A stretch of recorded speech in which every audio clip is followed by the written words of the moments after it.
सभी दोस्तों से नमस्ते। हमारे कुसुम लोकगीत चैनल पे आप लोगों का स्वागत है।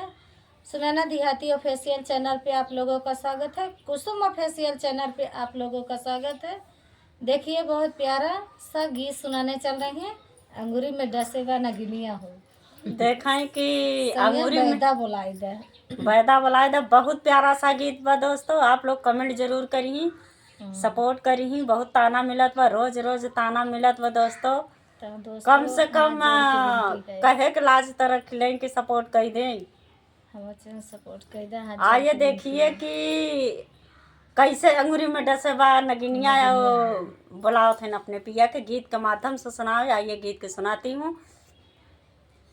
अंगूरी में डसे बा नगिनिया हो, हे सैया बैदा बुलाई दा। अंगूरी में डसे बा नगिनिया हो, हे सैया बैदा बुलाई दा। पटना शहरवा से पैदा बड़ा लहरी, पटना शहरवा के पैदा बड़ा लहरी। सुइया न लगावई दाबई ए न कर अंगूरी, सुइया न लगावई दाबई ए न कर अंगूरी।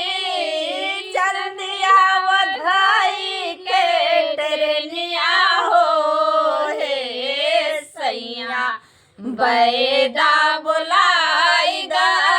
जल्दिया वधाई के टरनिया हो, हे सैया बैदा बुलाई दा।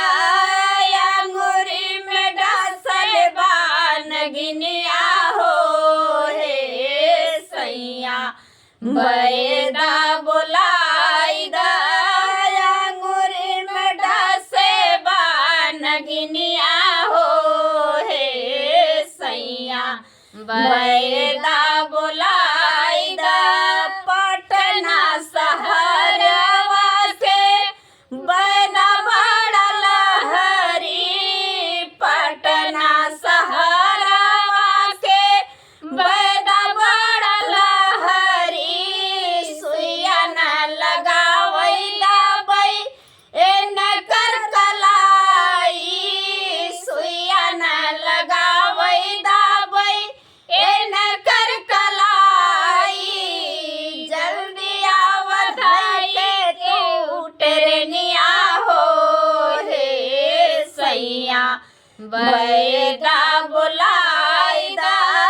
जल्दी आवधाई के तू टरनिया हो, हे सैया बैदा बुलाई दा।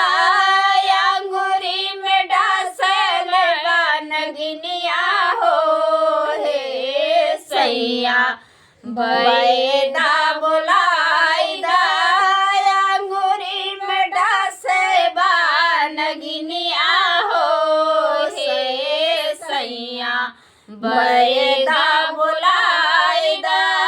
पटना शहरिया के बैदा बड़ा लहरी, पटना शहरिया के बैदा बड़ा लहरी। सुइया न लगावई देखई हमारा उनाथुनी, सुइया न लगावई देखई हमारा उनाथुनी। जल्दी आवधाई के राजा टरनिया हो, हे सैया बैदा बुलाई दा।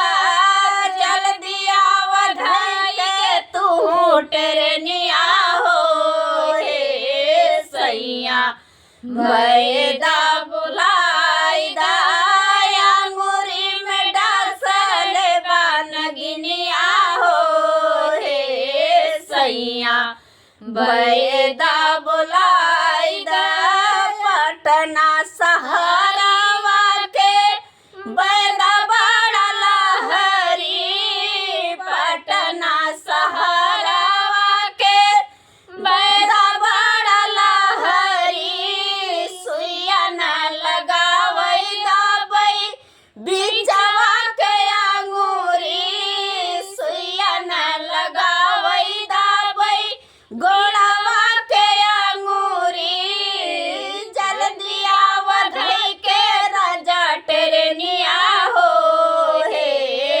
सैया बैदा बोलाई दा जल्दी आवत है के तू टेरनिया हो हे सैया बैदा बोला